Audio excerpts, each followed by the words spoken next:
என் கேள்விக்கு சரியான பதில். அழகான கேள்வி கேட்டிருக்கிறாரு. முதல்ல அவர் பைபிளை பத்தி கேட்டதுனால சொல்லிக்கிற வேண்டியிருக்கு. பைபிள் இறை வேதம் என்று குர்ஆனில் சொல்லப்படல. குர்ஆன்ல எந்த இடத்துலயுமே பைபிள் இறைவனுடைய வேதம் அப்படின்னு சொல்லப்படல. என்ன சொல்லப்பட்டிருக்குன்னா இஞ்சில்ங்கிற வார்த்தை யூஸ் பண்ணப்பட்டிருக்கு. இயேசுநாதருக்கு, ஈசாங்கிற இயேசுநாதருக்கு எங்களுக்கு ஒத்துழை.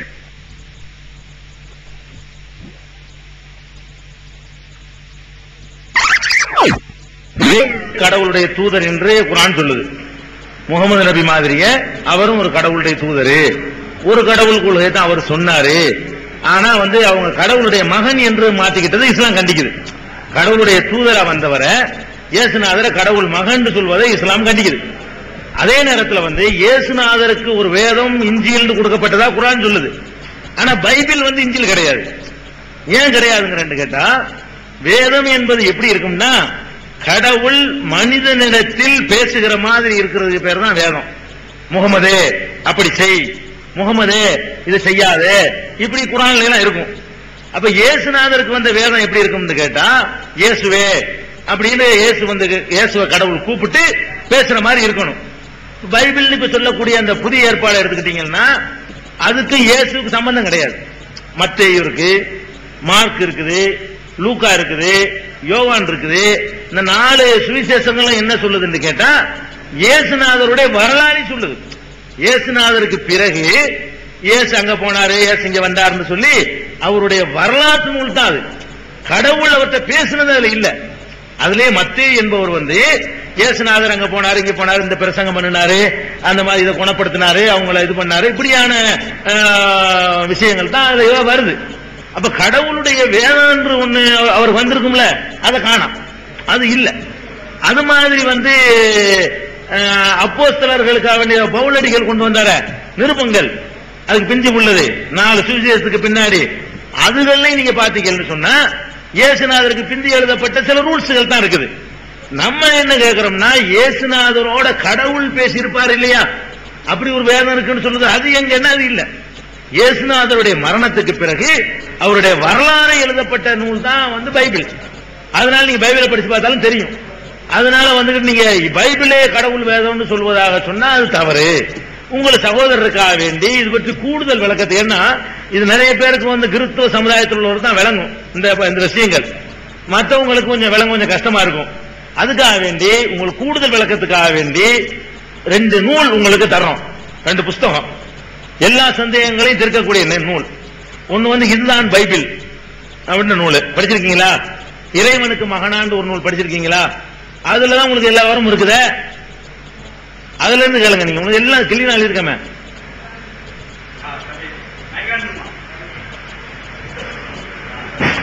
குர்ஆன்ல 2ஆம் அத்தியாயம் 8ஆம் அதிகாரத்துல 62வது வசனத்துல போட்டிருக்கு, கிறிஸ்தவர்கள் பயப்படார் அப்படின்னு போட்டிருக்கு.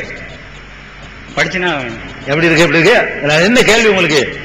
அதாவது மைக்கில் சொல்லுங்க, சும்மா சொல்லுங்க, படிங்களா?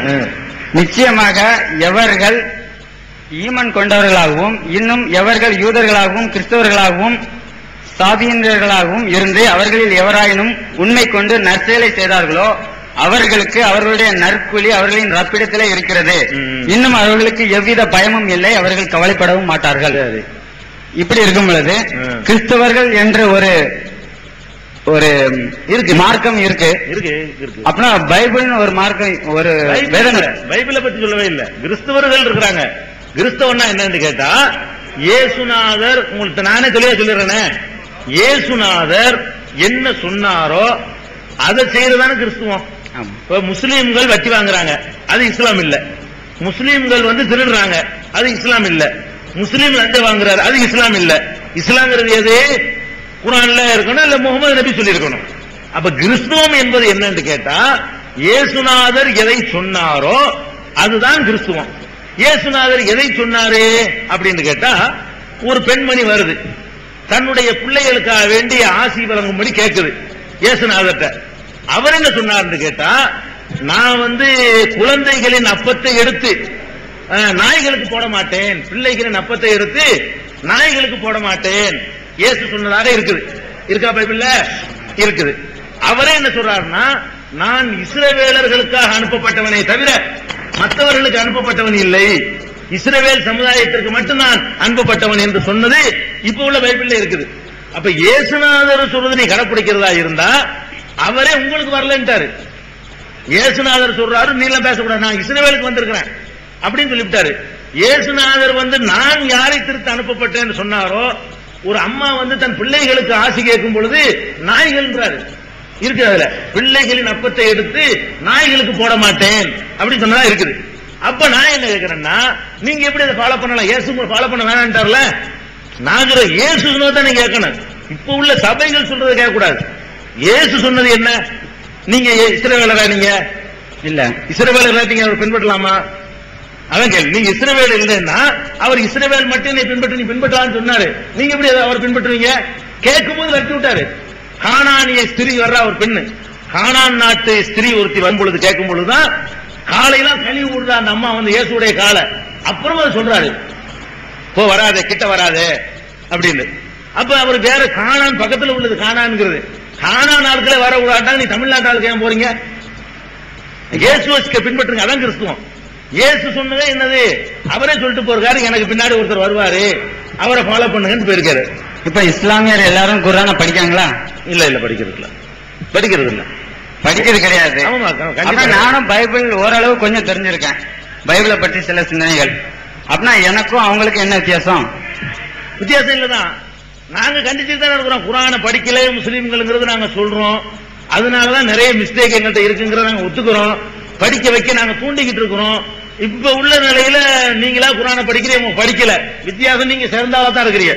வித்தியாசம் கேட்டு இல்ல, நீங்க கூட பரவாயில்லை அவங்கள விட, அப்படித்தான் இருக்கிறீங்க. படிக்கணும், அதை நாங்களே வலியுறுத்திக்கிறோம்.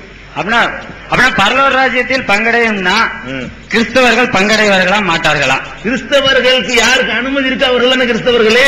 நீங்க எப்படி கிறிஸ்தவரா இருப்பீங்கன்னு நான் கேட்கிறேன். நான் இயேசுவை பின்பற்றினா தானே கிறிஸ்தவர்.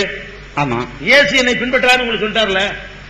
இயேசுவை பின்பற்ற இறை தூதுவரை தான் ஏத்துக்கிறோம் நாங்க. இயேசுவா தெய்வமா வணங்கல. இல்ல, யாருக்கு இறை தூதரா வந்தேன்டார் அவரு? தேவனுக்கு, பிதா தேவன்கிட்ட இருந்து யாரை திருத்துவதற்கு வந்தேன்டாரு? மக்களை, எல்லா மக்களையுமா?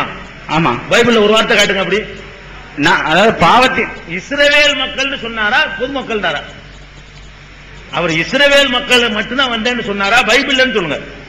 நான் பைபிள் உங்கள்கிட்ட எடுத்து காட்டுறேன். இஸ்ரவேலுக்கு தான் நான் வந்திருக்கிறேன், வேற மக்களுக்கு வரவில்லை. எப்படி குர்ஆன்ல நீங்க இறை தூதரா ஏத்துக்கிறீங்க? இறை தூதரா அப்படித்தான் அனுப்பப்பட்டாங்க. நபிகள் நாயகத்துக்கு முன்னாடி எல்லாம் தமிழ்நாட்டுக்கு ஒரு தூதர், மலையாளத்துக்கு ஒரு தூதர், இந்திக்கு ஒரு தூதர். அப்படி நபிகளும் ஒரு நபிகள் மட்டும்தான் உலகத்துக்கு அனுப்பப்பட்டதா இருக்குது. பாக்கி அதுக்கு முந்தைய எல்லாம் ஒரு பகுதிக்கு தான் அனுப்பப்பட்டாங்க. எப்படி யாவருக்கும் நான் தூதரா இருக்கிறேன் இல்ல, உலகத்து மக்கள் யாவரையும் கூட இஸ்ராயல் மக்களை நான் மேம்படுத்தி உள்ளேன்னு வருது. அது இருக்குது. அப்ப இஸ்ராயல் மக்களுக்கு அவரும் ஸ்பெஷலா ஒரு இதை கொடுக்காரு. ஆமா, அது இவர்களையும் ஒன்று போல இருக்கு. ஆமா, இஸ்ராயல் மக்களுக்கு நிறைய அவங்கள்ட்ட நிறைய தீர்க்கதரிசிகள் வந்தாங்க. நிறைய இஸ்ராயல் யாக்கூபுக்கு சொல்றது. யாக்கூப்ல இருந்து நிறைய தீர்க்கதரிசிகள் அந்த சமுதாயத்தில் தோண்டிக்கிட்டே இருந்தாங்க. அதுக்காக சொல்லப்படுது. இப்ப நான் கேட்கிறேன் தெரியுமா, இயேசுவை நீங்கள் பின்பற்றணும், அதான் கிறிஸ்துவர். இயேசுவை யார் பின்பற்ற வேண்டும் இயேசு சொன்னார்? உங்களுக்கு சொன்னாரா? உலகத்துக்கெல்லாம் நான் வந்திருக்கேன்னு சொன்னாரா? தேடி போன ஆளுகளை விரட்டினாரா? நம்ம நூலை தான் நம்பிக்கிட்டு இருக்கோம். நூல்ல தான் இருக்குது. நபியை யாரும் நம்ம பாத்துருக்கோமா கண்ணாடி? இல்லங்க, அவர் சொன்னதானே எழுதி வச்சுக்கிறீங்க நீங்க. அப்படி இல்ல, பைபிளை நாங்க ஏற்றுக்கொண்டு இருக்கோம். ஏத்துக்கிறீங்கல்ல? ஏத்துக்கிறோம். இருக்கா இல்லையா? நான் சொன்னது இருக்கா இல்லையா? எது? நான் சொன்னது இஸ்ரவேலுக்கு தான் நான் வந்திருக்கிறேன், உங்களுக்கு அனுப்பப்படவில்லை. அந்த பொம்பளை வரும்போது விரட்டி அடிச்சாங்களா இல்லையா? அப்படின்னா எப்படியா கிறிஸ்தவர்கள் தனி பண்றாங்க, பின்னாடி உள்ளவங்க பண்றாங்க. குர்ஆன்ல ஏன் பிரிச்சு காமிக்காங்க? அவங்க தான் கிறிஸ்தவர்கள், நீங்க கிறிஸ்தவர் இல்லைங்கிறனா? நீங்க கிறிஸ்தவர் இல்ல, நீங்க அவர் தடை செஞ்சிருக்காரு. நீங்க எப்படி போகலாம் பின்னாடி? என் பின்னாடி யாரும் வரக்கூடாது. அவரு அவர் கட்டளைக்கு மாத்தமா நீங்க பிரச்சாரம் பண்ணிட்டு இருக்கீங்க. பைபிள்ல குறிஞ்சுதான் எடுத்து கொடுங்க. பைபிள்ல இருக்கா? பைபிள் இங்க இருக்கு, எடுத்துறேன். அந்த வசனம் எடுத்து கொடுமா? பைபிள்ல இந்த வசனத்தை எடுங்க, அடுத்த கேள்விக்கு போயிடலாம்.